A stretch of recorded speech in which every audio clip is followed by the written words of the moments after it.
ሰከላ ቲዩብ ሰከላ የመዝናኛ መረጃ የማህበረሰብ ዳሰሳ ጥናቶች ሁሉንም ባንድ የሚያገኙበት ቲዩብ ነው። ዌልካም ቱ ሰከላ ቲዩብ ሰከላ ሶርስ ኦፍ ላይፍ።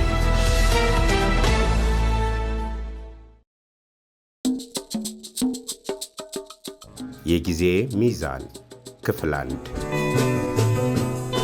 የጊዜ ሚዛን በእውነተኛ ታሪክ ላይ የተመሰረተ ደራሲ ዋሲሁን አራጌ፣ ተራኪ ክብሮም ወርቁ። የጊዜ ሚዛን ጊዜ እንደው አይጠፋም፣ ይነጋል ይመሻል፣ ይነጋል ይመሻል። ልጄ ሆይ ሀገር ማለት ሰው ነው ያሉህን ተቀበል። ሰው በሞተ ቁጥር ሀገር ሞታለች በል ይሉ ነበር አበው። በሰው ልጆች ዘንድ ምናምንቴ ከፍ ከፍ ባለ ጊዜ ክፎች በዙሪያው ሁሉ ይመላለሳሉ። በአካባቢ ተወልጄ ባላድግም ሰው ነኝና የሰው ነገር ይመለከተኛል፣ የሰውም ሁሉ ነገር ያሳስበኛል።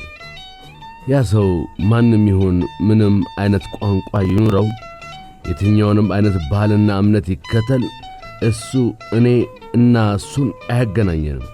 መገናኛችን አንድና አንድ ነው፣ ኢትዮጵያዊ ሰውነት። እኔ ኢትዮጵያዊ ነኝ።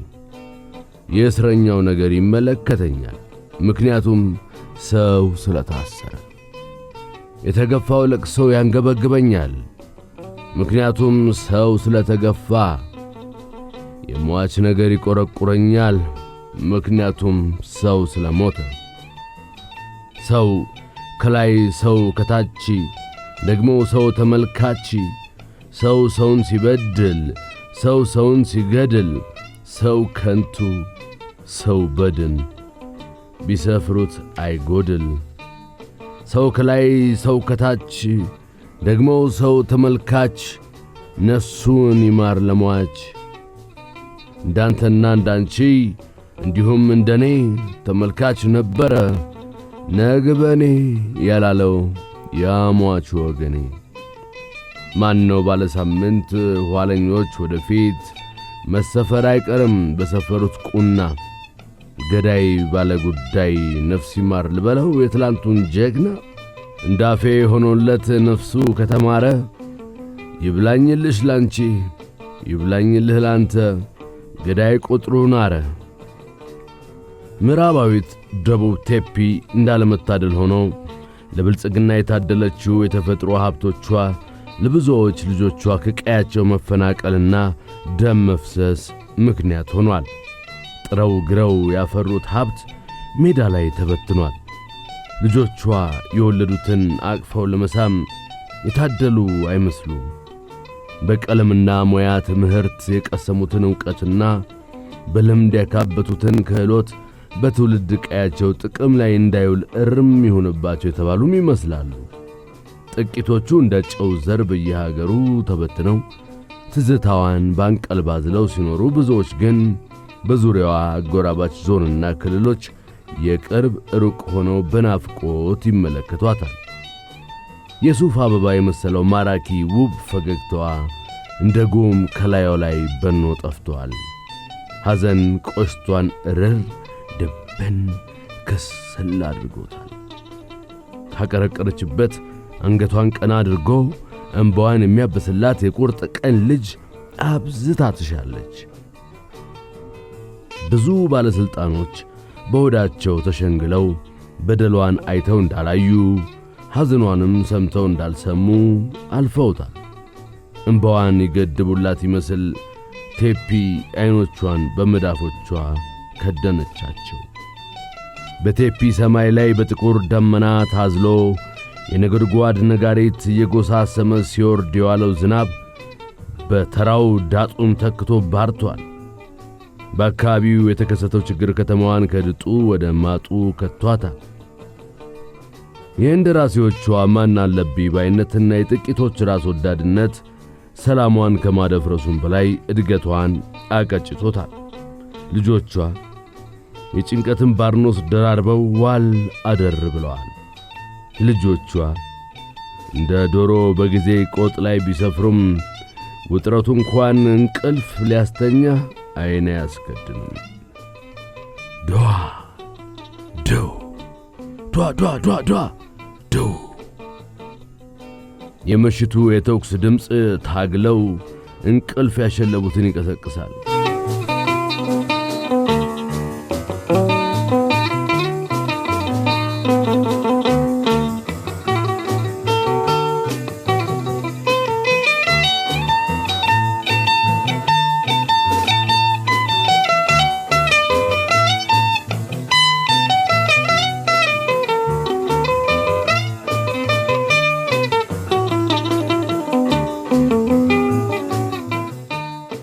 ነጋ ጠባ በሹክሹክታ የቁርሱን ገበታ ተከትሎ ምግቡ ለሆዳችን፣ የሌሊቱ ጥቃት ሰለባዎች መርዶ ደግሞ አንድ ሰሞን ለጆሮአችን ቀለብ ሆኖ ነበር።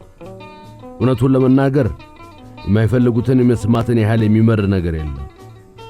እገሌ በጥይት እገሌ ደግሞ በሳት ሌላው በገጀራ ሕይወቱ እንደዋዛ ታልፋለች። እንትናና እንትና ዘብጥ እያወረዱ እነ ገሌ ጫካ እነ እንትና ሸሽተው አገር ለቀው ሄዱ። ሁሉንም ሳልፈልግ ጆሮዬ ይሰማል። በዚህ ሁኔታ ወራት አለፉ። ውሎ ይደር እንጂ እውነትን የውሸትና የማስመሰል የዘመን ደለል ግን አልዋጣትም። የውዝግቡ ጡዘት ንሮ ጫፍ ላይ የደረሰና አሁን የምር ለመበጠስ የተቃረበ ይመስላል። ሐሰት ንፋስ እንደነካው ዳመና በሰኔ ወር ሲበታተን ሐምሌ 2007 ዓ.ም ከባዱን ጉም ጭጋግና ዳመናን አልፋ የፈነጠቀችው የብርሃን ጮራ እውነት በኢትዮጵያ አካባቢ ደምቃ ትቆይ ይሆን? ማን ያውቃል? አለ ፍርዳወቅ።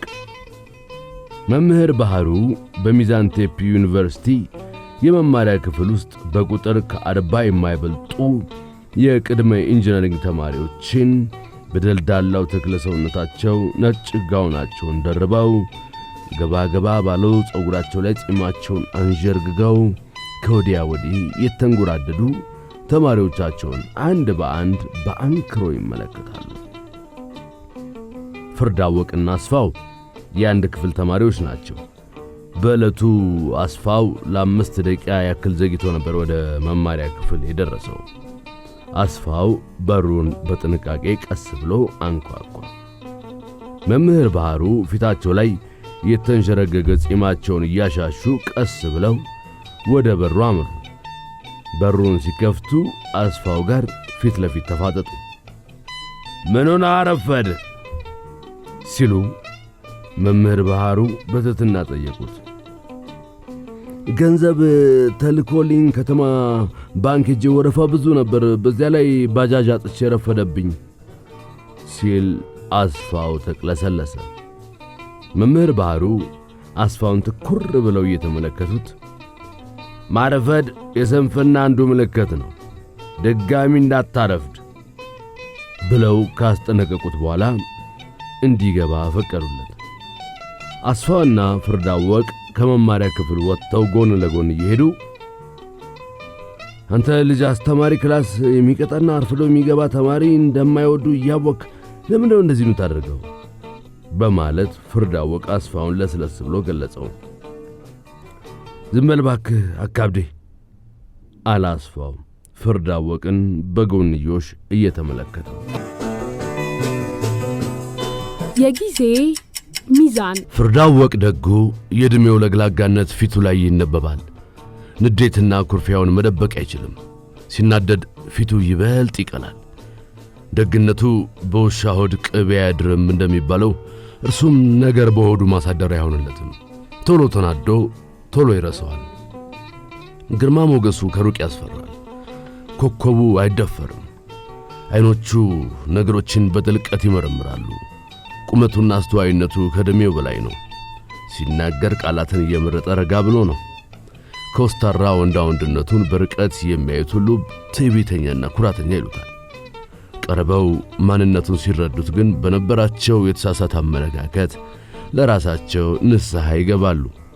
በፍቅር ለቀረበው ስስት አያውቅም። ሁለመናውን አሳልፎ ይሰጣል። ጥቃትን አይወድም። በትምህርቱ ቀለሜ ነው። አዲስ ነገርን ለማወቅ ካለው ጉጉት የተነሳ መጽሐፍ አጣቢ ነው። የኔ ያለውን ሀገሩና ባህሉን ሲነኩበት ክፉኛ ያመዋል። ደመ ሞቃት ነው። አንተ ልጅ አለ ፍርዳወቅ በመገረም አስፋውን እየተመለከተ።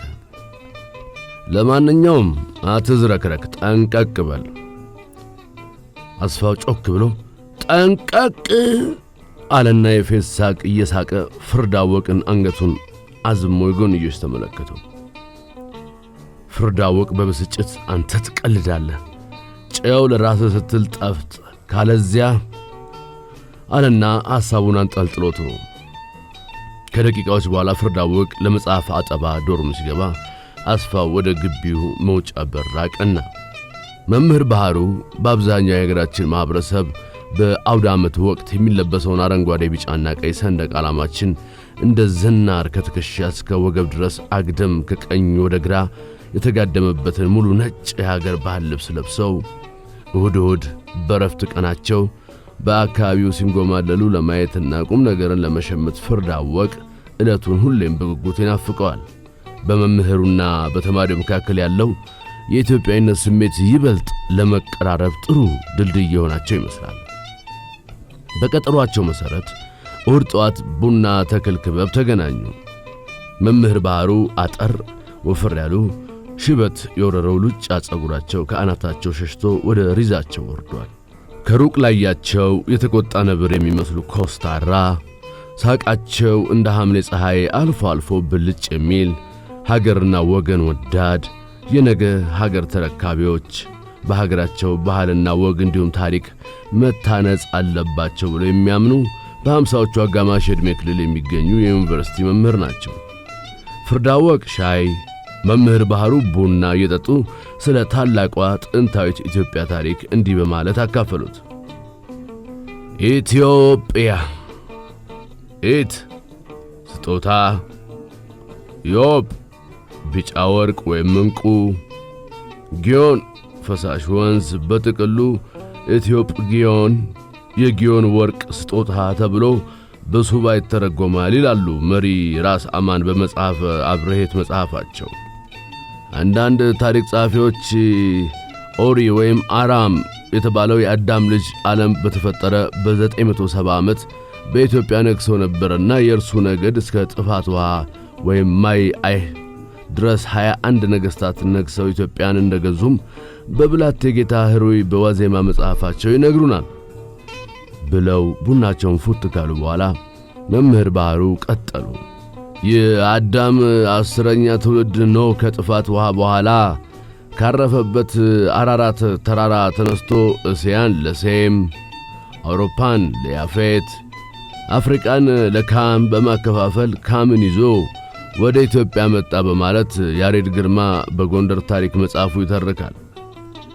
ኖህ ከጎንደር ከተማ 37 ኪሎ ሜትር ርቃ በምትገኘው ጭልጋ በመባል ከምትጠራው ስፍራ ይኖር ነበር።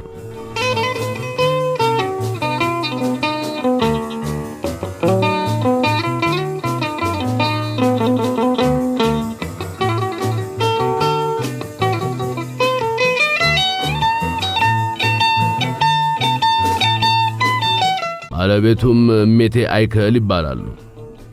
እሜቴ አይከል ሲሞቱ የተቀበሩበት መቃብር እንደሆነ በሚታወቀው ቦታ ላይም ትልቅ ዛፍ በቅሎበት እስከ ዛሬ ድረስ ቅማንቶች ጸሎታቸውን ያደርሱበታል። ለእሜቴ አይከል መታሰቢያ የሚሆን ዘንድ የጭልጋ ዋና ከተማ በስማቸው አይከል በሚል ተሰየመ። የመቃብር ሐውልታቸውም እዚያው አይከል ይገኛል። ፍርዳወቅ በተመስጦ እያዳመጠ ማስታወሻ ይመዘግባል። ቅማንት የሚለው ቃል ከምኸንት አንተ ካም ከሚል የመጣ መሆኑ ይነገራል። ማህበረሰቡ አሁን ድረስ የካምን ባህል እምነትና ቋንቋ ሳይከልስ ይዞ ይኖራል። የሰንበት ቀናቸውም ቅዳሜ ነው። ኖህ ባለቤቱን ቀብሮ ትንሽ ጊዜ በዚያው እንደኖረ እሱም ሲሞት በአሁኗ የጎንደር ከተማ ተቀበረ። በመቃብር ቦታው ላይም ምንጭ ፈልቆ በርካታ ሰዎችን ይፈውስ ነበር። ከዚያም ለኖህ መታሰቢያ ይሆን ዘንድ አምላክ በቤተ መንግሥት አሳቦ የኖህ መቃብር ሐውልት እንዲታነጽ ፈቀደ። ይህም በንጉሥ ፋሲለደስ የታነጸው የፋሲል ግንብ ነው። ወጣቱን አተኩረው እየተመለከቱ ሩቅ እያሰቡ የሚናገሩ ይመስላሉ።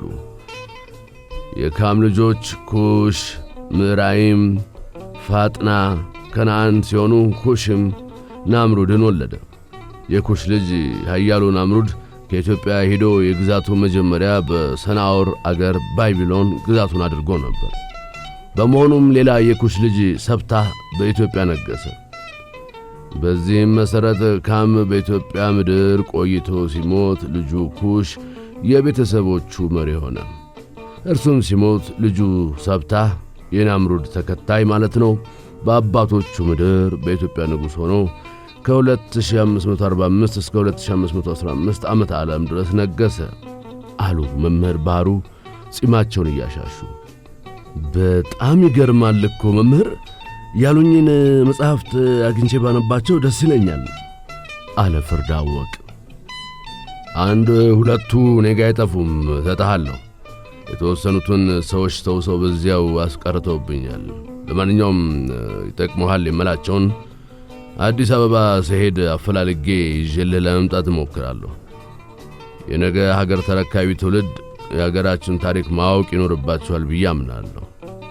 አሁን የጀመርኩትን ልጨርስልህ ሲሉት እሺ አለ ፍርድ አወቅ በደስታ እንደ ሕፃን ልጅ እየተፍለቀለቀ። መምህር ባህሩ ቀጠሉ። ይቺ ሀገር በሰሜን ከግብፅ፣ በምዕራብ ከኒል አባይ፣ በሰሜን ምስራቅ ከአረብ አገር፣ በደቡብ ምስራቅ ከህንድ ውቅያኖስ ትዋሰናለች።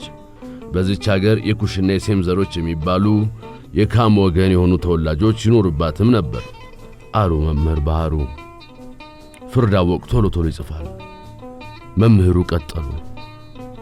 ይችም አገር ጥንታዊ የሰው ዘር መገኛ፣ የራሷ ፊደልና የዘመን አቆጣጠር ያላት፣ የቀደምት መንግሥትና ስልጣኔ ባለቤት፣ ዓለም አቀፍ የሥነ ዕፅዋት ተመራማሪዎች ያመኑበት፣ ከኢትዮጵያ ውጭ በሌላው ዓለም የማይበቅለው የአዲስ ዓመት ማብሰሪያ የሰላምና የፍቅር ተምሳሌት ቢጫ አደይ አበባ መብቀያ፣ የገዳ ሥርዓት ባለቤት፣ በፈጣሪ እጅ ተጽፎ ለሙሴ የተሰጠው ጽላት፣ ግማደ መስቀሉ፣ የመጀመሪያው መንፈሳዊ ዜማና ሽብሸባ፣ አጽም የማያበሰብሱ የአፈር አይነቶች፣ የተፈጥሮ ድልድዮች፣ ፍቱን የተፈጥሮ ፍል ውሃዎች፣ የ13 ወር ጸጋ ፀሐያማ ወራት ባለቤት፣ መቼ ብቻ የሚያውቁትን ሁሉ ያለ ስስት ለመስጠት ይጓጉ ይመስላሉ።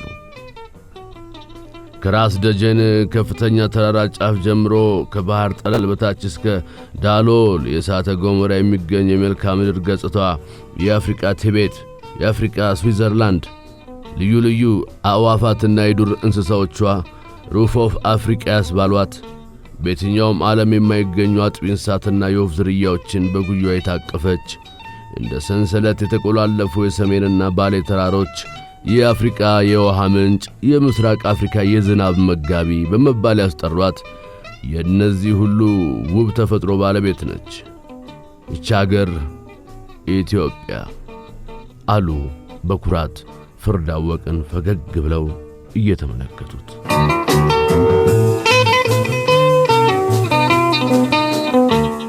ፍርድ አወቅ ሲበዛ እየተገረመ መምህር ለነዚህ ሁሉ ታዲያ የተጻፈ መረጃ ያለን ሐሳቡን አንጠልጥሎቶ መረጃውንማ ከኛ ቀድመው ዘመናዊ ትምህርት የተማሩት ነጮች በጉብኝት በጦርነትና በስጦታ ወስደው ጨርሰውታል አሉ በቁጭት። እነ ተክለ ጻዲቅ መኩሪያን የመሳሰሉ ሊቃውንትና ዲፕሎማት በሥራ ቆይታቸው ከኢትዮጵያ ይሄዱና በአውሮፓ የሚገኙ መጻሕፍትን አስፈቅደው በማገላበጥ ያገኙትንና የጻፉትን በጥቂቱ እንዲሁም ከትውልድ ትውልድ በቃል የተላለፈውን ነው የምናወራው። ትውፊት ማለት ፍርድ አወቅ ጠየቀ። በውርስ የተገኘ በቅብብሎሽ የመጣና የወረደ ማለት ነው። ለእኔ እንዲያውም ትክክለኛ መገለጫችን ያልተከለሰና ያልተበረዘው ትውፊት ይመስለኛል አለ ፍርድ አወቅ። እንዴት? መምህሩ በመገረም እያስተዋሉ ጠየቁት።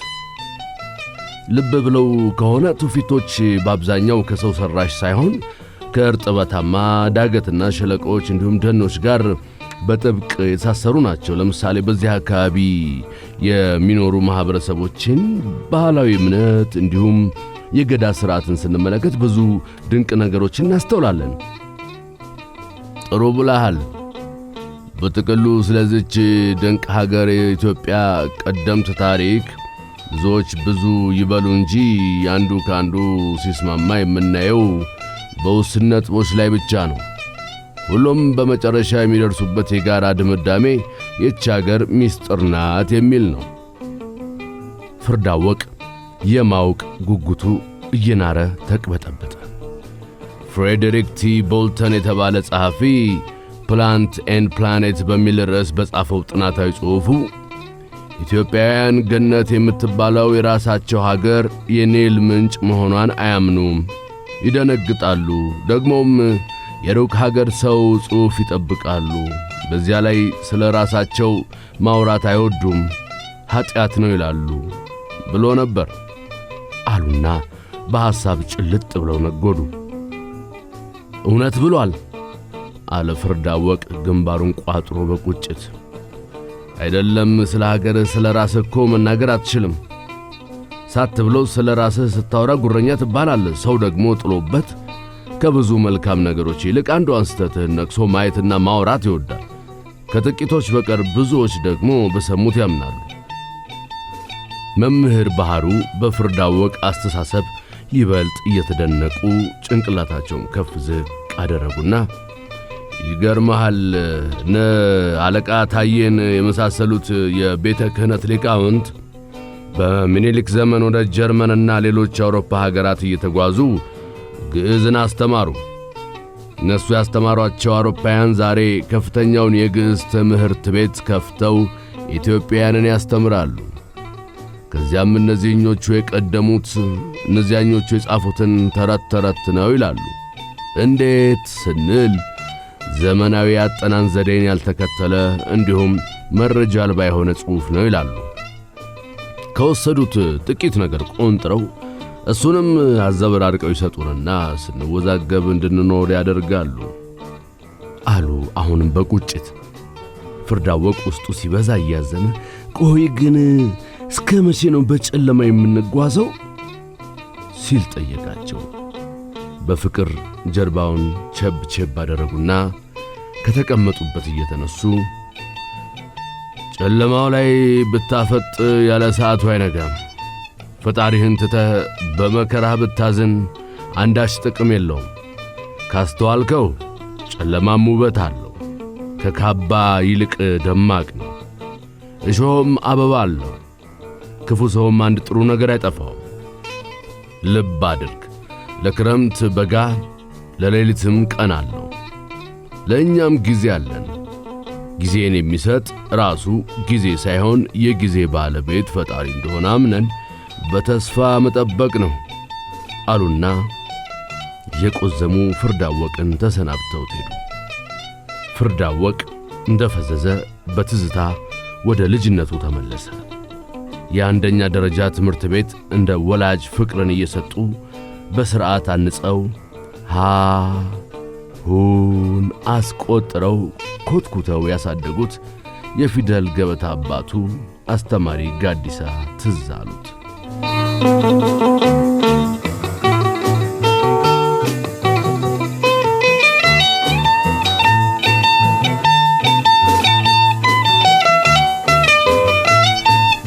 ከጅማ ምዕራባዊ አቅጣጫ በምትገኘው የቦንጋ ከተማ መናኸሪያ ግቢ ከጠዋት 12 ሰዓት ተኩል ገደማ መጠነኛ ቁጥር ያላቸው ሎንችኖችና ሚኒባሶች በግቢው ግራና ቀኝ ተኮልኩለው ይታያሉ። ቴፊ ቴፊ ቴፊ ቴፒ እንደማለት ነው። ሚዛን ሚዛን፣ ጅማ ጅማ። ትኬት ቆራጮቹ ሳይደክማቸው ይጮኻሉ። ለምለም እንደ አይኗ ብሌን የምትሳሳላትን ልጇን ትዝታን ወደ ሚዛን ቴፒ ዩኒቨርሲቲ የሸኘቻት አይኗ በእንባ እንደተሞላ በስስት ምርቃት እና ያደራ ቃል እንዲህ ስትል ተናገረች። እንግዲህ ልጄ ሁሉም ነገር ቀስ ተብሎ ይደረስበታል፣ ደግሞ በወግ ማዕረግ ሲሆን የሚያምረው አለች ለምለም ለስለስ ብላ። አይዞሽ እናቴ ምንም እንዳታስቢ፣ ከቃልሽ አልወጣም፣ ይልቅ ብቸኝነትሽ ነው እኔን ያሳሰበኝ። አባዬ ቢኖር ምን አለበት ብላ ትዝታ ፊቷን ቅጭም አደረገች። የለምለም አይኖች እንባ ቋጠሩ። ትዝታ እንዳያታይባት በነጠላዋ ጫፍ ዞር ብላ ጠራርጋ ወደ ሰማይ አየችና በሆነው ነገር አጥብቆ ማዘን አያስፈልግም፣ ለኔም ቅንጣት ታክል እንዳታስቢ፣ ደግሞ ጠላ ቤት መች ብቸኛ ያደርግና አንቺ ብቻ ትምህርትሽ ላይ ትኩረት አድርጊ። እሺ እናቴ አለች እየተቅለሰለሰች። ትዝታዬ አንድ ያለሽኝ አንቺ ነሽ፣ በርችልኝ፣ ዓለምሽን ማየት ነው ምኞቴ ልጄ፣ የማምነው መድኃኔ ዓለም እቅፍ ድግፍ ያደርግሽ ብላ መረቀቻት። አሜን አሜን እናቴ አታስቢ፣ እንዴ ያኮራሻለሁ አለች ፈገግ ብላ እናቷን በስስት እያየች። ለምለም በእናትነት ፍቅር ጉንጯን ሙጭሙጭ አድርጋ ሳመቻት። ትዝታ በተዘበራረቀ ስሜት ተውጣ ወደ አውቶቡሱ ገባች። ለምለም መኪናው እስኪንቀሳቀስ ድረስ በቆመችበት በመኪናው መስታወት አሻግራ በስስት ወደ ትዝታ ስትመለከት ቆይታ መኪናው ግቢውን ለቆ ከዓይኗ ሲሰወር ለምለም በሐዘን እንደተዋጠች የቆዘመች ወደ ቤቷ አመራች። አንድ ያላት እንቅልፍ የላት። ዘንደው አይጠፋም፣ ይነጋል ይመሻል፣ ይነጋል ይመሻል። ወርሃ ጥቅምት የሚዛን ቴፒ ዩኒቨርሲቲ ቴፒ ካምፓስ ነባር ወይንም ሲኒየር ተማሪዎች፣ ፕሮክተሮችና የተመረጡ አስተባባሪ ኮሚቴዎች ደረታቸው ላይ አስተናጋጅ የሚል ባጅ አንጠልጥለው ከግቢው ዋና መግቢያ በር አካባቢ አዲስ ገቢ ተማሪዎችን ተቀብለው ለማስተናገድ ዝግጅታቸውን አጠናቀው በመጠባበቅ ላይ ይገኛሉ። በ1987 ዓ.ም በሀገራችን ተሻሽሎ በወጣው ሕገ መንግሥት አንቀጽ 90 ቁጥር 2 የትምህርት ተቋማት ከፖለቲካ ነፃ መሆናቸውን ይደነግጋል። የሚወራውና የሚሰራው ግን ፍየል ወዲህ ቅዝምዝም ወዲያ ነው። የመጀመሪያው አውቶቡስ ከተማዋን መሃል ለመሃል ሰንጥቆ አየር ሜዳን አልፎ ወደ ግራ በመታጠፍ ትንሽ እንደተጓዘ ረጅም ጥሩምባ እያሰማ ከዩኒቨርሲቲ ዋና መግቢያ በር ደረሰ። ከደቂቃዎች በኋላ ሌሎች አውቶቡሶች ተግተልትለው ገቡ። የአስተናጋጆቹ ፍጥነትና ትህትና ሲበዛ ያስደንቃል። የአዲስ ገቢ ተማሪዎችን ዕቃ አውቶቡሱ ላይ በማውጣት እየተቀባበሉ ያወርዳሉ። ቀለል ያለውን ለባለቤቱ ይሰጣሉ። ይከብዳል ብለው የሚያስቡትን በተለይ የሴቶች እህቶቻችን ሻንጣ በኢትዮጵያዊ ጨዋነት ባህል የተመደቡበት ዶርም ድረስ ተሸክመው ያደርሱላቸዋል። የግቢው የጥበቃ ሠራተኞችም የተማሪዎችን ሻንጣ በሥርዓትና በጥንቃቄ እየፈተሹ እንዲገቡ ያደርጋሉ። ሁሉም በሙሉ አቅምና ኃይላቸው የተጣለባቸውን ኃላፊነት በቅንነት በመወጣት ላይ ናቸው። ወንድ ተማሪዎች ወደ ወንዶች ዶርም እንዲሁም ሴቶች በተመሳሳይ ወደ ሴቶች ዶርም በአስተናጋጆቹ እየተመሩ ይገባሉ። ፍርዳወቅ፣ አስፋው፣ ባህረዲን፣ ማርታና ሰርካለም ፍሬሽ ተማሪዎችን ከሚቀበሉት ተርታ ተሰልፈዋል። ትዝታ፣ ትርሃስ፣ ኦብሴና ጥበቡ አዲስ ገቢ ወይም ፍሬሽ ተማሪዎች ነበሩ። ትዝታ ከአውቶቡስ ስትወርድ ከውበቷ የተነሳ አስፋው እንዳያት በድንጋጤ ክው ብሎ ቀረ። ፍርዳወቅ የአስፋውን ሁኔታ በግርምት ያስተውላል። የአስፋው ዓይን ከትዝታ ላይ አልተነቀለም። አንተ ልትሞት ነው እንዴ? ድምፁን ከፍ አድርጎ ፍርዳወቅ ተናገረ። አስፋው ምንም ቃል አልተነፈሰም። በትዝታ ውበት ድንገት እንደነሆለለ አልገባውም። ትዝታ ከዓይኑ ርቃ ስትሰወር አስፋው የሞት ሞቱን ከቆመበት ተንቀሳቀሰ። ትዝታን ሴት ተማሪዎች ሻንጣዋን ተቀብለው ወደ የተመደበችበት ዶርም ይዘዋት ገቡ። ነገሩ በአስፋው ላይ ገነነ እንጂ ሌሎች ነባርም ሆኑ አዳዲስ ተማሪዎች በትዝታ ላይ ዓይናቸውን ጥለውባት ነበር። ፍርዳወቅና አስፋውን በተራቸው የተቀበሏቸውን ተማሪዎች ይዘው ወደ ውስጥ ዘለቁ። ትዝታ ከተመደበችበት ዶርም እንደገባች በቀኝ በኩል ጥግ ካለው ተደራራቢ አልጋ ታችኛው ላይ ከሻንጣዋ አንሶላዋን አውጥታ ካነጣጠፈች በኋላ ጫማዋን አውልቃ ከነልብሷ አልጋዋ ላይ ጋደም እንዳለች የሞባይል ስልኳን አውጥታ ቁጥሮችን ነካካች። ሃሎ ትዝታዬ አለች ለምለም በእናት ፍቅር ተንሰፍስፋ። ወዬ እናቴ እንዴት ነሽ ማ አለች ትዝታ ስልኩን ይበልጥ ወደ ጆሮዋ እያስጠጋች። ቼሩ መድኃኔዓለም ይመስገን፣ እኔማ ምን ሆናለሁ? አንቺ በሰላም ገባሽ ልጄ ስትል በተዘበራረቀ ስሜት ውስጥ ሆና ጠየቀቻት። በሰላም ገብቻለሁ አታስቢ ማዬ፣ አሁን በተሰጠኝ ዶርም ውስጥ አልጋዬ ላይ ጋደም ብዬ ነው የምደውልልሽ። እሰይ ዶክተር ምንድን ነው ትዝታዬ? ለምለም ጠየቀች። ትዝታ ሳቀችና ዶርም ነው ያልኩሽማ የተማሪዎች ማደሪያ ክፍል ማለት ነው በስሱ ሳቋን አስከተለች። እንዳሻችሁ በሉት ግድ የለኝም፣ አንቺ ካወቅሽልኝ ይበቃኛል አለች ለምለም በተራዋ እየሳቀች። እናቴ እየራበሽ አጉርሰሽኛል፣ የበረደሽ አልብሰሽኛል፣ ሳትማሪ አስተምረሽኛል፣ ሁሌም እወድሻለሁ አለች ትዝታ ከልብ በመነጨ ስሜት እንባ እየተናነቃት። ለምለም ሰውነቷን የሆነ ነገር ውርር አደረጋት። ልጄ ትልቅ ሰው ሆነች፣ ደረሰችልኝ ማለት ነው አለችና በልቧ ካላንቺ ማናለኝ? ቅርስና ሀብቴ አንቺ ነሽ፣ በርትተሽ ተማሪልኝ ልጄ። ለመሆኑ ሀገሩና ሰው እንዴት ነው? ደስ ይላልማ።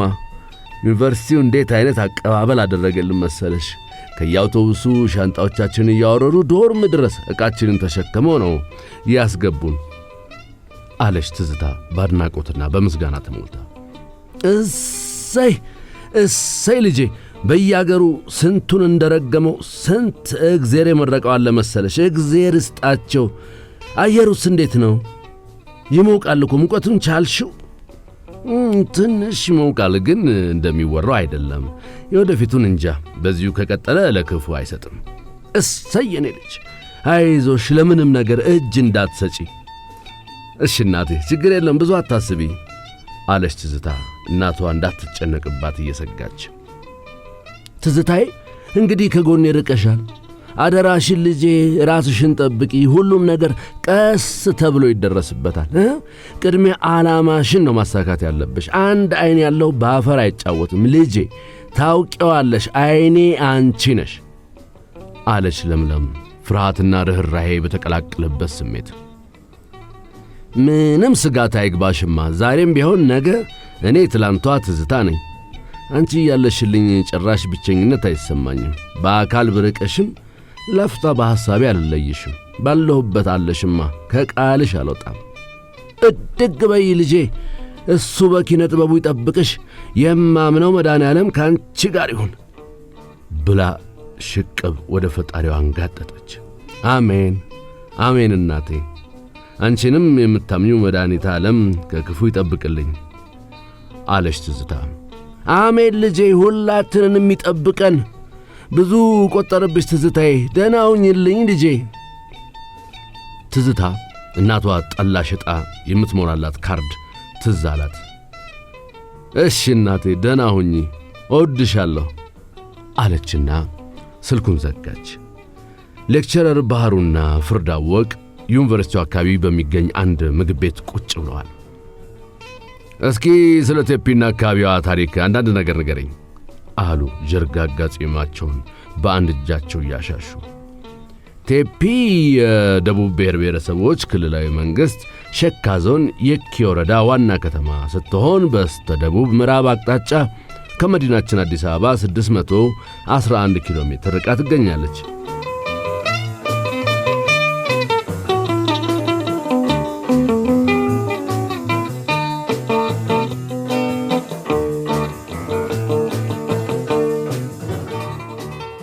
ቴፒ የምትገኘው በየኪ ወረዳ ውስጥ ሲሆን የኪ የሚለው የወረዳው ስያሜ አብ የኪ ከሚባሉ የሸኮና መጀንገር ተወላጅ ከነበሩ ባላባት ስም ተወርሶ የተወሰደ ነው። ከተማዋ ቴፒ የሚለውን ስያሜዋን ያገኘችው ቴጴ ከሚባሉ የመጀንገር ባላባት ስም እንደሆነም የታሪክ አዋቂዎች ይናገራሉ። በሸካ ዞን ውስጥ ከሚገኙ 3 ነባር ብሔረሰቦች በተጨማሪ ከ18 በላይ የተለያዩ ብሔረሰቦች በከተማዋ ሰፍረውባት ይኖራሉ። የጣሊያን ወይም ኢጣሊያ ጦር ሀገራችን በወረረ ጊዜ ከተለያዩ የሀገራችን ክፍሎች የተለያዩ ብሔሮች ከጠላት ሽሽት ወደ ቴፒ ያቅንተውባታል። በከተማዋ ዙሪያ 22 ቀበሌ ገበሬ ማህበሮች የሚገኙ ሲሆን ቀበሌዎቹ በአብዛኛው በአካባቢው ተወላጅ ባላባቶች ስም መጠሪያ ለማስታወሻነት ተሰይመዋል። ለአብነት ያህልም የቆርጫ ቀበሌ በአባ ቆርጫ ስም፣ ጻኑ በአባ ጻኑ፣ በአባ ጻኑ ስር ለሚገኙት አባ ጉፍታና አባ ዘይኒ የጉፍታ ቀበሌ፣ ዳሪሙ አባ ዳሪሙ፣ በአባ ዳሪሙ ስር ደግሞ አባ ሱብሳ ይገኛሉ። አባ ሱብሳ የአባ ጻኑ የልጅ ልጅ ናቸው። ቴፒ ከባህር ጠለል በላይ 4100 ጫማ ከፍታ እንዳላት የሚነገር ሲሆን ከፍተኛ የዝናብና የሙቀት መጠን ይፈራረቁባታል። የአየር ንብረቷ ለተለያዩ እጽዋት ተስማሚ በመሆኑ ነዋሪዎቿ እንደ ቡና፣ ፓፓያ፣ ማንጎ፣ ሙዝ፣ ብርቱካን፣ ሸንኮራ አገዳ፣ እርድና ዝንጅብል እንዲሁም ሌሎች ቅመማ ቅመምን በማልማት ነዋሪዎቿ ከፍተኛ ጥቅሞችን ያገኛሉ። ዘርቶ የማይበቅልለት ስንት ሰው አለ። በቴፒ ግን በልተ የጣልከው ሳትዘራ ይበቅላል። ይህ ከአምላክ የተሰጣ ጸጋ ነው። ቴፒ ከራሷ በሚሰበሰብ ገቢ ራሷን የምታስተዳድር ከተማ ስትሆን ለእንግዳም ሆነ ለነዋሪዎቿ የሚያስገርም የአየር ንብረት አላት። ለዚህም አረጋውያን የቴፒ ምድር በምራቅ የሚረጥብ በጭስ የሚደርቅ ነው ይላሉ። ቴፒን በምስራቅ የበቆ ወንዝ፣ በሰሜን የሹማ ወንዝ፣ በምዕራብና በደቡብ የሻይ ወንዝ ያዋስኗታል። ከተማዋ በ1911 ዓ.ም የተቋቋመች መሆኑንም የጽሑፍ ማስረጃዎች ይጠቁማሉ። ሌላው ቴፒ ስትነሳ የአቶ አዘነ ውቤ ስም አብሮ ይነሳል። አቶ አዘነ ውቤ ጠይም፣ ረጅምና ግዙፍ ናቸው። የተስተካከለ ተክለ ሰውነት ባለቤት፣ ግርማ ሞገሳቸው ማንንም የመማረክ ኃይል አለው። በባህሪያቸው አብዝተው ስንፍናና ሌብነትን ይጠላሉ። በሥራ ፍቅር የሰከሩና ሁሉንም በኩል ዓይን የሚመለከቱ ቀና ሰውም ናቸው። ስልጣኔና ብልጽግናን አብዝተው ይሻሉ። ማንም ሰው የሕግ ተገዢ እንዲሆን አጥብቀው ይመኛሉ፣ ይሰራሉ። እሳቸው በዘመናቸው በመልካም ተክለ ሰውነት መልካም ስብዕናን የተላበሱ ሰውን ለመምራትና ለማስተዳደር የተወለዱ ናቸው። ቀደምቷን የቴፒ ከተማን ከ1959 እስከ 1966 ዓ.ም በዘመናዊ አመራር ያስተዳደሩና ለከተማዋ ሁለንተናዊ ለውጥ መሠረት የጣሉ ሥራ ወዳድና ታታሪ የሆኑ ሰው ናቸው። አቶ አዘነ ውቤ ለቴፒ ከተማ ሁሉን የሆኑላት የጥንታዊቷ ከተማ ባለውለታ ግን ያልተዘመረላቸው ጀግና ነበሩ። ቡና በአውሮፕላን በውድ ዋጋ ይጓጓዝ ነበር።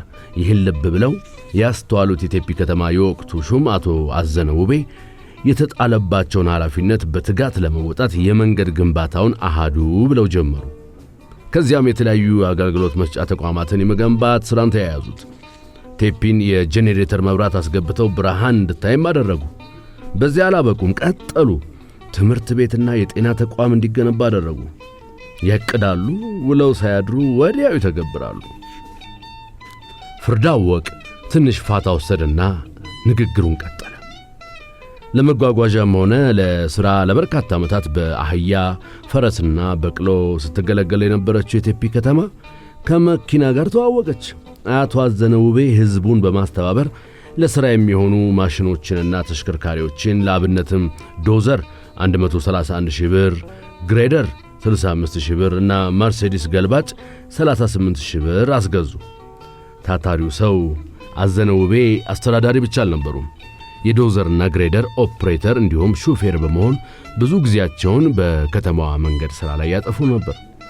እርሳቸው የሚንቀሳቀሱባት ደመቀች ቴፒ ተብሎ የተጻፈባት መኪናም ነበረቻቸው። አባቴ ልጆች ሆነን መኪናዋን ስናያት ደመቀች መጣች እንል ነበር ሲል የልጅነት ትዝታውን አጫውቶኛል።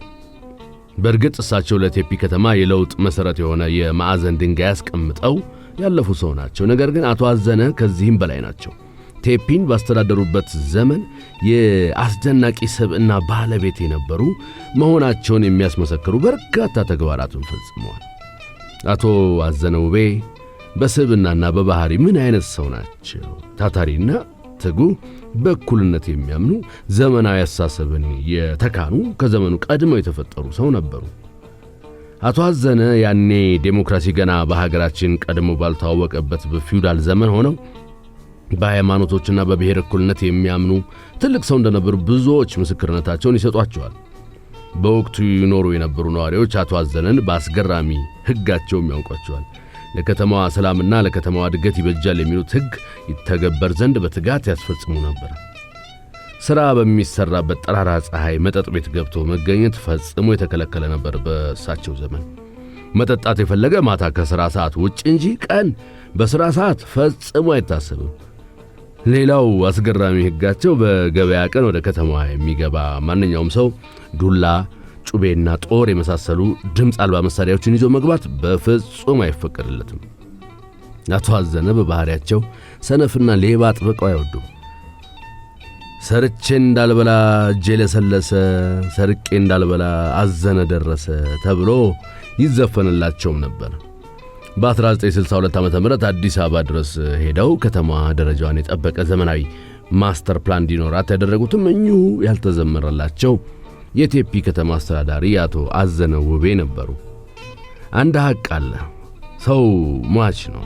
ማንም ሰው ይሞታል፣ ይቀበራል። መልካም ሥራ ግን ከመቃብር በላይ ይኖራል። አቶ አዘነ ውቤ ዛሬ በሕይወት የሉም። ይሁን እንጂ እሳቸው ዛሬ በሕይወት ባይኖሩም ያኔ የቴፒን ከተማ ባስተዳደሩበት ዘመን ለከተማዋ ያበረከቱት ትልቅ አስተዋጽኦና ሥራ ወዳድ ባህሪያቸው እሳቸውን በሚያውቋቸው ሰዎች ልብ ውስጥ ዛሬም ድረስ አለ።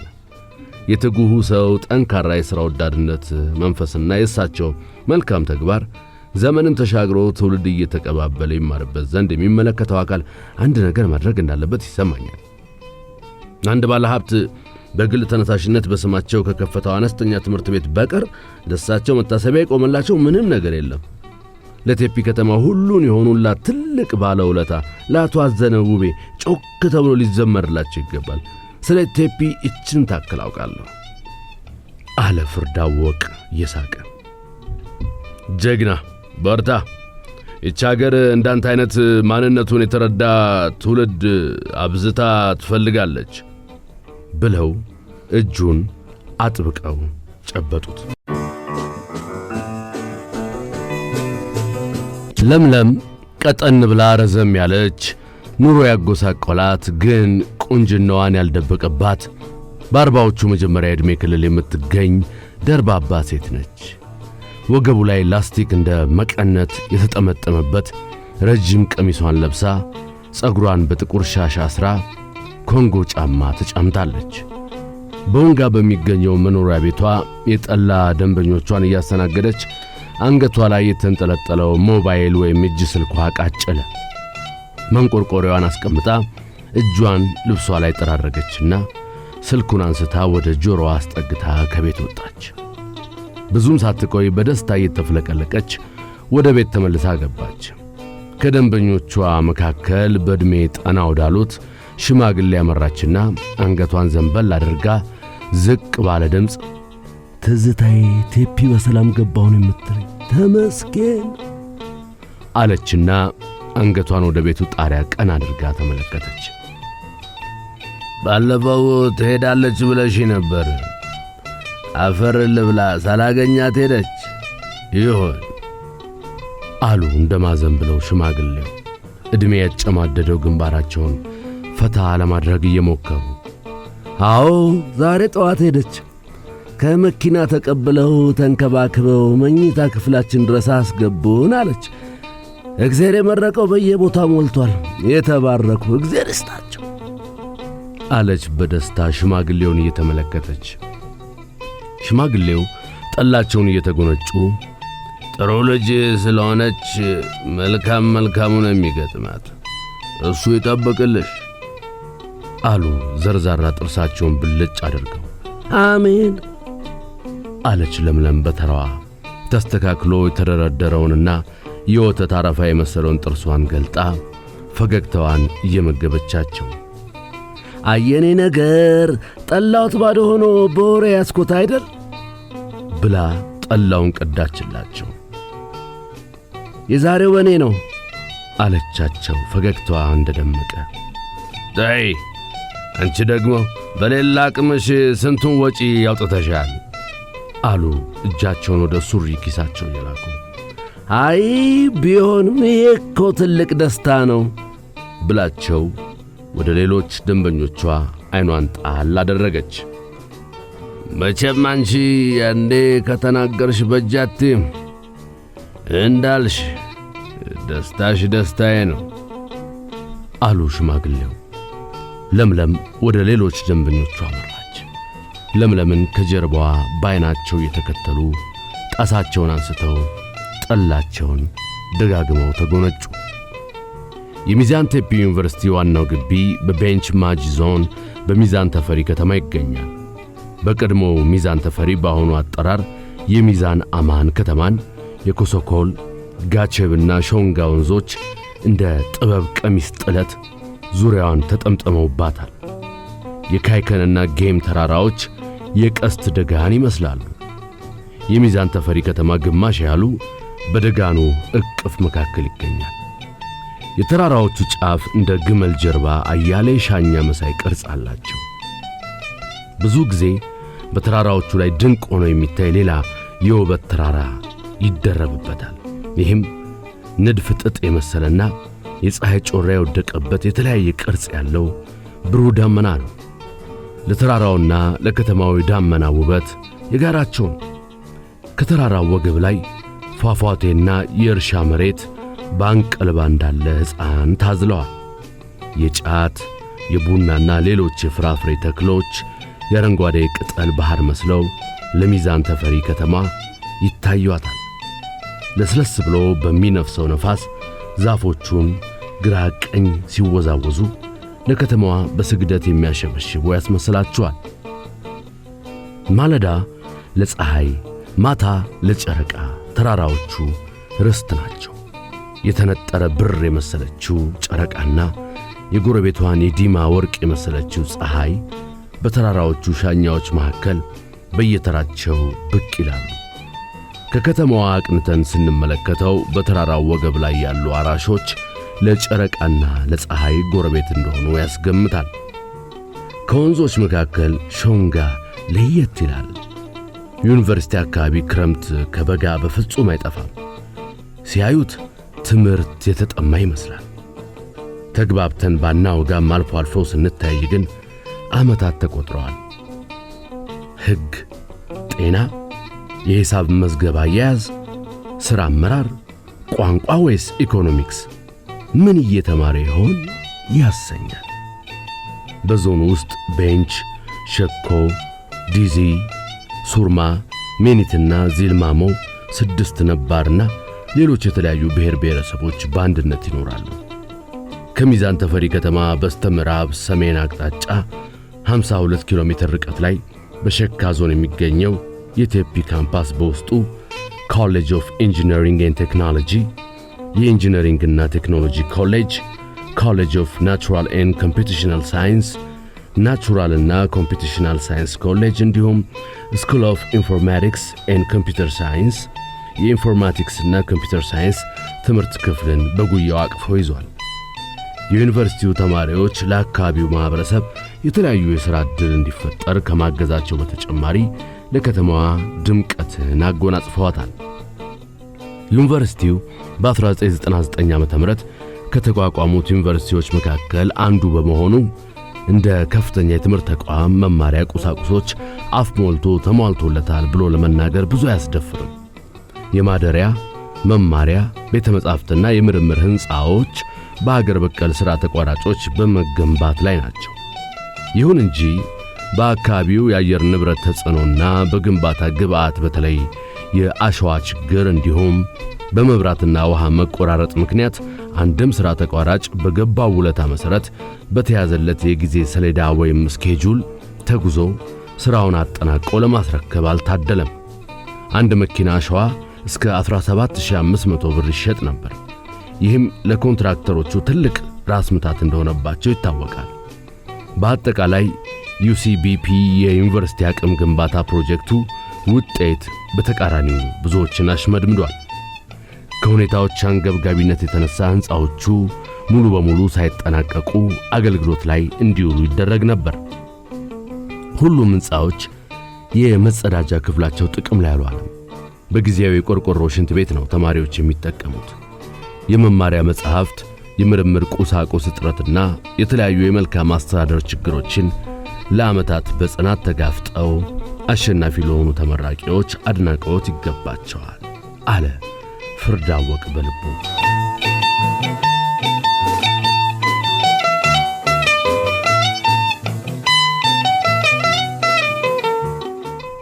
ፍርዳወቅ ደጉ የታሪክ መጻሕፍትን ማንበብ የሚወድ በዙሪያው ለሚገኙ ሁሉ በተለይ ስለ ሀገሩ ኢትዮጵያ ታሪክ ያወቀውን ለማካፈል ደከመኝ ሰለቸኝ የማይል ነው። ለአለባበሱና ለአነጋገሩ ሥርዓት ያለው በፍቅር ታንጾ ያደገ ብዙ ከመናገር ይልቅ ማድመጥን የሚመርጥ በፍቅር ሁሉን አሳልፎ የሚሰጥ ጥቃትን የማይወድ ወንዳ ወንድ መካከለኛ ቁመና ያለው ጠይም የ22 ዓመት ወጣት ቢሆንም ብስለቱና አስተሳሰቡ ግን ከዕድሜው በላይ የበሰለ ነው። ፍርዳወቅ ተወልዶ ባደገባት ቴፒ አካባቢ በሚገኘው ሚዛን ቴፒ ዩኒቨርሲቲ በኢንጂነሪንግ የትምህርት ዘርፍ ተመድቦ የመጀመሪያ ዓመት ትምህርቱን መከታተል የጀመረበት ዓመት ነበር።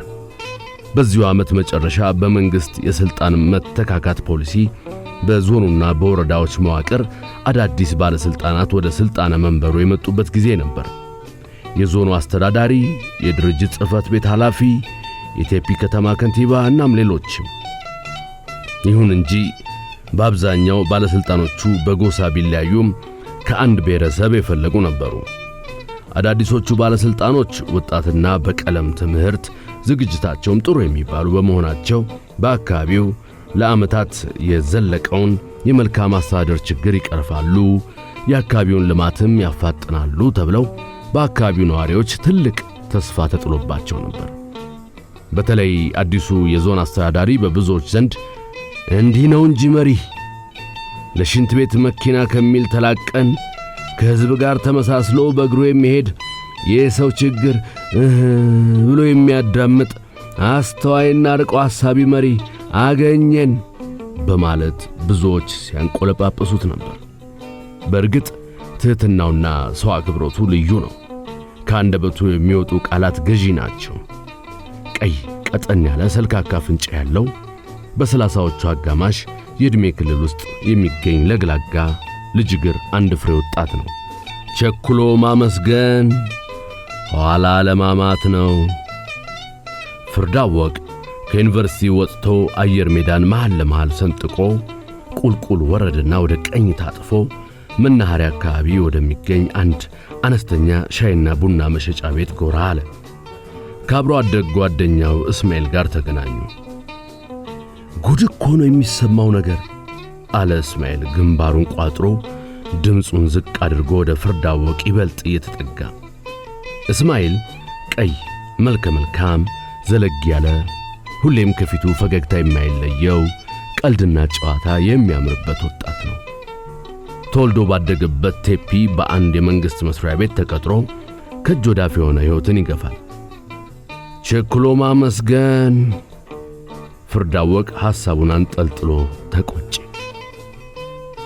ኋላ ለማማት ነው አመስግነን ሳንጨርስ ብሎ በረጅሙ ተንፍሶ እስማኤል ኢንቨስትመንት ልማትና እድገትን ይለግሳል እንጂ እንዴት የግጭት መንስኤ ይሆናል ሲል ቆዘመ። አለመታደል ነው ኢንቨስትመንት ነው የግጭቱ ምክንያት ሲል ፍርዳወቅ ጠየቀ።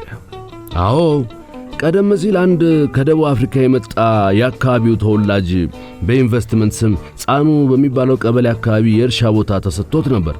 በአካባቢው ኖሮ የነበሩ ቁጥራቸው ከ40 በላይ የሚገምቱ አባወራ ገበሬዎች ጋር የመንግሥት አካላት የእርሻ ቦታችሁን ለልማት ልቀቁ አንለቅም በሚለው ውዝግብ በአዲሶቹ ባለሥልጣናትና በገበሬዎቹ መካከል ሰጣ ገባው ተጀመረ።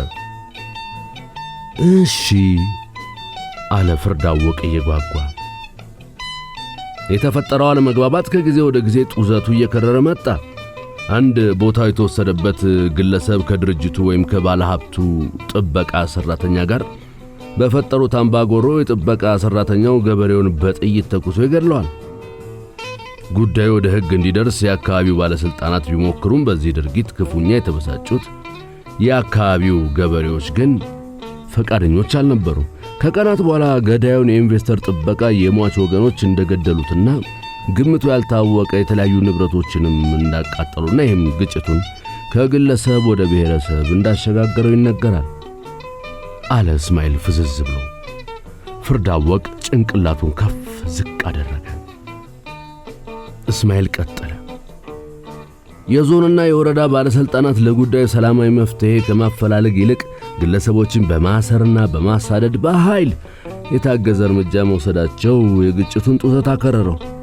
ውጥረቱ ከሕፃኑ ወደ ቴፒ ተዛመተ። ከግለሰብ ወደ ቤተሰብ፣ ከቤተሰብ ወደ ቡድን፣ ከቡድን ወደ ብሔር ተሸጋገረ። ወንዶቹ እስርን ፍራቻ ሚስትና ልጆቻቸውን እየጣሉ ጫካ መዋልና ማደር ጀመሩ።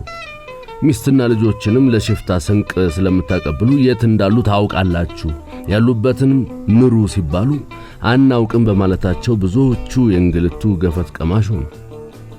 ጫካ ውሎ ማደር የሰለቻቸውና የቤተሰቦቻቸው እንግልት የበዛባቸው ገበሬዎች ቤትና ንብረታቸውን ጥለው ቤተሰቦቻቸውን ይዘው ቀደም ሲል በአንድ ወረዳ ታቅፈውና ተዋልደው ይኖሩ ወደ ነበረበት የአሁኑ አጎራባች ጋምቤላ ክልል ጎደሬ ወረዳ በጉፍታ በኩል ሸሽተው ዱንቻይ ገቡ።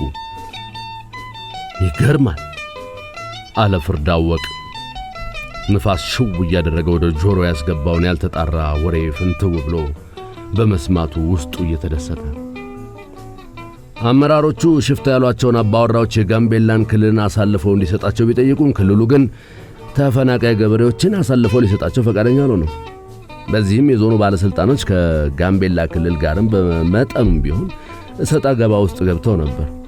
ምንም ማድረግ ባለመቻላቸው የተበሳጩ ይመስላል። የደቡብ ክልልን ባንዲራን ዱንቻይ ድንበር ጉፍታ አካባቢ ወስደው በመትከል ቀይ መስመር አስምረው ተመለሱ። ዱንቻይ ቀድሞ የየኪና ጎደሬ ወረዳ አካል የነበረች ሲሆን በአሁኑ ጊዜ ግን በጋምቤላ ክልል ውስጥ ታቅፋለች። የሸኮ ብሔረሰብ አባላትም በከፊል በአካባቢው ይኖሩበታል። የድንበር ክልላውን ተከትሎ የጋምቤላ ክልላዊ መንግስትም በወቅቱ ተቃውሞ አቅርቦ ነበር። ይህም በ1994 ዓ.ም ተከስቶ ተዳፍኖ የነበረውን የብሔር ግጭት ቆስቁሶ ያነደደው ይመስላል። ትንሽ ስህተት ትልቅ ዋጋን ታስከፍላለች አለ እስማኤል ሲጋራውን እየለኮሰ። ፍርዳወቅ በተመስጦ ማድመጡን ቀጠለ። እስማኤል ሲጋራውን ማግ አድርጎ እንደምታውቀው ሁኔታውን ለማርገብ የደቡብ ልዩ ኃይል፣ መከላከያ ሰራዊት፣ ፌዴራል ፖሊስና ጸረ ሽብር ኃይሎች ወደ አካባቢው በተለያየ ጊዜ ቢመጡም የፈጠሩት ታምር ግን አልነበረም። በአካባቢው ባለስልጣናት በሚሰጣቸው የተሳሳተ መረጃ ምክንያት በአንዳንድ የከተማ ነዋሪዎችና በገበሬዎች ላይ የሚወስዷቸው የጥቃት እርምጃዎች ሆድ ለባሰው ማጭዳት ታውሰው እንደሚባለው ሰበብ ሆኖ ከመጋቢት ወር 2006 ዓ.ም ጀምሮ ብዙዎች ከቴፒና አካባቢዋ በተለያየ መንገድ የታጣቂዎችን መሳሪያ እየቀሙና እየገዙ ከፊሎች ገጀራ፣ ሌሎች ደግሞ እጅና እግራቸውን ይዘው ጫካ እንዲገቡ ምክንያት ሆኗቸዋል። የአካባቢው መልክዓ ምድር ዋሻዎች የሚበዙበትና በደን የተጠቀጠቀ በመሆኑ ከነዋሪዎቹ በስተቀር መውጫ መግቢያውን እንደ ልብ ለመለየት ያዳግታል። በዚህም የተነሳ ሸፈቱ የተባሉትን ሰዎች በቀላሉ በቁጥጥር ስር ለማዋል ሁኔታውን አዳጋች አድርጎታል። በዚህም ምክንያት መውጫ መግቢያውን ሳያውቁ ግዳጅ የሚላኩ የመንግስት ወታደሮች ላላስፈላጊ መስዋዕትነት ተዳርገዋል። ጉድና ጅራት ወደ ኋላ ነው እንደሚባለው ተስፋ የጣልንባቸው አመራሮች ስውር ደባ ውሎ እያደር እየተመዘዘ ሲወጣ ብዙዎችን ጉድ አሰኝቷል። ይህ ጉድ ያላሰኘ ሌላ ምን ያስብላል አለና ፍርዳወቅ ክላስ እንዳለው ነግሮት እስማኤልን ተሰናብቶ ወደ ግቢ አመራ። የትሞታ ቢሆን ጊዜ ነው ጠቃሚው፣ ጊዜ ነው ጠቃሚው። አስፋው ናዝሬት ተወልዶ ሐረር ነው ያደገው። አማርኛና አፋን ኦሮሞ አቀላጥፎ የሚናገር ለሁሉም ጓደኛ መሆን የሚችል ተግባቢና ሽቅርቅር ነው። ልብስን መርጦ መልበስ ያውቅበታል። ዘንካታ ቁመናውንና መልከቀናነቱን ለሴቶች ጥሩ የአሳ ማጥመጃ ብርብር አድርጎ ይጠቀምበታል። ምላሱ ጤፍ ይቆላል። ሰዎችን በቀላሉ ተናግሮ የማሳመን ክህሎት ታድሎታል። በጠይም ብሩህ ፊቱ ላይ ሁልጊዜ የማይጠፋው ፈገግታው ብዙ ሴቶችን በቀላሉ ይማርካቸዋል። ሴቶች የሚስቅ ወንድ አብዝተው የሚወዱ ይመስለኛል። እሱ ሳቅ ይወዳል፣ ሴቶች ደግሞ እሱን ይወዱታል። አስፋው ሲስቅ አይኑም ፊቱም ጥርሱም አንድ ላይ ነው የሚስቁት። ወንድ ልጅ ተወልዶ ካልሆነ እንደ አባቱ እንዲሉ በሴት በኩል እሱም የአባቱን ፈለግ ተከትሏል። ከተለያዩ ሴቶች የተወለዱ 3 ወንድምና 2 እህቶች አሉት። አስፋውም እንደ ፍርዳወቅ በ2005 ዓ.ም ነው የዩኒቨርሲቲ ሕይወትን የተቀላቀለው። የገና ማዕበል ሊጠርገው ለትንሽ በፍርዳወቅ ብርታት ነበር የተረፈው። ዶርም ውስጥ ባንድ ላይ ከሚኖሩት 6 ተማሪዎች መካከል ፍርዳወቅና አስፋው ይበልጥ ይቀራረባሉ። በተደራራቢ አልጋቸው ላይና ታች ጋደም ብለው ቀን አዲስ ተማሪዎችን በሚቀበሉበት ሰዓት አስፋው ላይ ያየበትን ስሜት በግርምት ፍርዳወቅ እንዲህ ሲል ጠየቀው። ቅድም ግን አስፍዬ እንደዚያ ያፈዘዘች ልጅ እስከ ዛሬ ካተራመስካቸው ሴቶች የተለየ ምን አይተባት ነው? ማለቴ ለሌሎች ሴቶች እንደዚህ ስትሆን አይቼ ስለማላውቅ ገርሞኛል አለ ፍርዳወቅ ፈገግ ብሎ አስፋውን ቁልቁል እየተመለከተው። የሴት ልጅ ውበት ላንተ መች ታይህና ሀገር ወገን ምናምን ነው የምታውቀው? በእውቀትና በስነ ምግባርህ ዝናህን ሰምተው የሚቀርቡህን ምርጥ ቺኮች ሀገር፣ ባህል፣ ትውልድ እያልክ ጋሽ ባህሩን ትሆንባቸዋለህ። የአንዷንም ስሜት ሳትረዳ በዲስኩር ስታደርቃቸው ተስፋ ቆርጠው ይሄዳሉ። አይንህ እያየ ቀብ አድርጌ አንተ ጋር ያጡትን ደስታ ሰጣቸዋለሁ። አሁንም አረፈደም ብትባነን ይሻልሃል። ሀገር ወገንና ባህል የምትለውን ፕሮፓጋንዳ ትተህ የሴት ልጅ ውበት ውስጥ ስምጥ፣ ያኔ ዓለምህን ትቀጫለህ አለ አስፋው በኩራት ደረቱን ነፍተው። ሂድ አንተ ዓላማ ቢስ፣ እንዴት ያለ ምክር ትመክረኛለህ እባክህ? በፋሽን ሰበብ በባዕድ አስተሳሰብና የአኗኗር ዘይቤ ተንጠልጥለህ ሕይወትህን በትክክል መርተህ ያኖርካት ይመስልሃል? አስፋው አትሸወድ። ቢገባህ በሀገር ውስጥም ሴት አለች። የሕዝቧ ውበት ነው ሀገርንም የሚያደምቃት። ደግሞ እኛ ልጆቿ እሷን ካልመሰልናት ሀገር ባዶ ናት አለ ፍርዳወቅ በንቀት አስፋውን እየተመለከተው። ፍርዴ ከኔ ጋር ነው እያወራ ያለው? ደግሞ እቺም ሀገር ሆና ይሄን ያህል ታወራላታለህ? በእርዳታ የምትኖር እቺን ሀገር ካልህ የነ ሌሌዋይን ኢሚኔምንና ሪሃና የገጸ ባህሪው ቸልተኝነት። ሪሃና አሜሪካዊት አይደለችም። የገጸ ባህሪው ቸልተኝነት እንዲታይ ካልተፈለገ በስተቀር አሜሪካ የነ ሩኒ ላምፓርድና ጄራርድ ኢንግላንድ ምን ሊባሉ ነው? ድከም ብሎ ነው።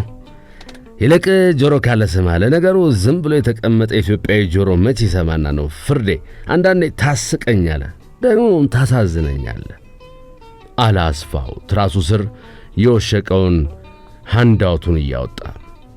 ፍርዳወቅ አንገቱን ዘንበል አድርጎ ወደ አስፋው እየተመለከተ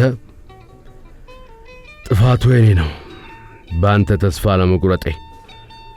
አንድ ሰው የአገሩን ባህልና ታሪክ ሳያውቅ የአውሮፓና አሜሪካን ታሪክ ቢደሰኩር በቅሎ አባትሽ ማን ነው ቢሏት ፈረስ አጎቴ ነው አለች እንደሚሉት ሲበዛ አሳፋሪ ነው አለ ፍርዳወቅ በስጨት ብሎ። ይልቅ ፍርዴ ዲስክርን ተውና ወደ መጀመሪያው ጥያቄ እንመለስ። ልብ ብለህ አይታታል ግን ልጅቷን?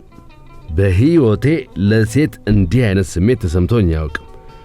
ያን ሁሉ የቺክ መንጋ እንዳልቀያየርኩት በአንዴ እንደዚህ መሆኔ የእውነት እኔንም ገርሞኛል። መጀመሪያ ከገባው አውቶቡስ ላይም የወረደች ሌላም ቆንጆ ልጅ አይቻለሁ፣ ግን እንደዚህች አትሆንም። የሚደንቀው እኮ አሁን ድረስ ምስሏ ከዓይኔ አልጠፋም። አምላክ እጁን ታጥቦን የሠራት። ከነገ ጀምሮ ፍለጋዬን አጧጡፋዋለሁ። ሀገሩን ማላመድ ብሎም በፍቅር ማማለል ቀዳሚ አሳይመንቴ ነው። እውነት ግን ልጅቱን ሳያት የተሰማኝ ስሜት አሁንም ግራ እያጋባኝ ነው። ፍቅር ሲይዝ እንዲህ ነው የሚያደርገው ፍርዴ?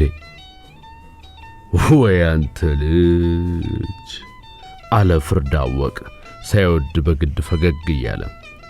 የምር ፍቅር ይዞሃል? ትኩር ብሎ ተመለከተው። እንዴት?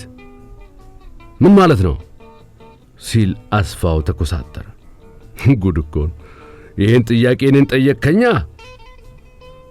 አስፋው በፍርድ አወቅ መልስ ተበሳጨ።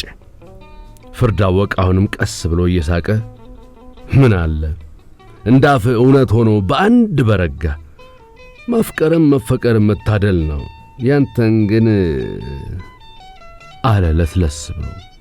ሌላው ሬትተህ በማፈላለጉ ሂደት ላይ ብትረዳኝ ጥሩ ነው። ራስን ቻል አስፋው አለ ፍርድ አወቅ ኮስተር ብሎ። ነው እኔ ላንተ እንዲህ ነኝ? አስፋው አዘነ። ፍርድ አወቅ የአስፋውን ቶሎ አኩራፊነት ስለሚያውቅ እየሳቀ ነገ ማታ ለአዲስ ገቢ ተማሪዎች እንኳን ደህና መጣችሁ ስነ ጽሑፍ ዝግጅት ስላለ ፕሮግራሙን የማስተባብረው እኔ ነኝ። በብዛት ተማሪዎች ስለሚገኙ ብትመጣ ለፍለጋው ይረዳሃል። በዚያውም እግረ መንገድህን ጥበብ ገቢተህና መንፈስህን ዘና አድርገህ ትመለሳለህ። ኧረ በቃ ፍሬንድ፣ እኔ ወጣዋለሁ።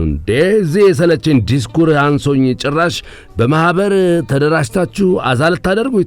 ተው እንዴት እንደማጠምዳትና ለጥብስ እንደማደርሳት አሳይሃለሁ።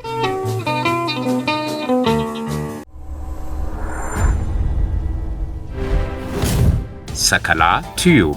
ሰከላ የመዝናኛ መረጃ፣ የማህበረሰብ ዳሰሳ ጥናቶች ሁሉንም ባንድ የሚያገኙበት ቲዩብ ነው። ዌልካም ቱ ሰከላ ቲዩብ። ሰከላ ሶርስ ኦፍ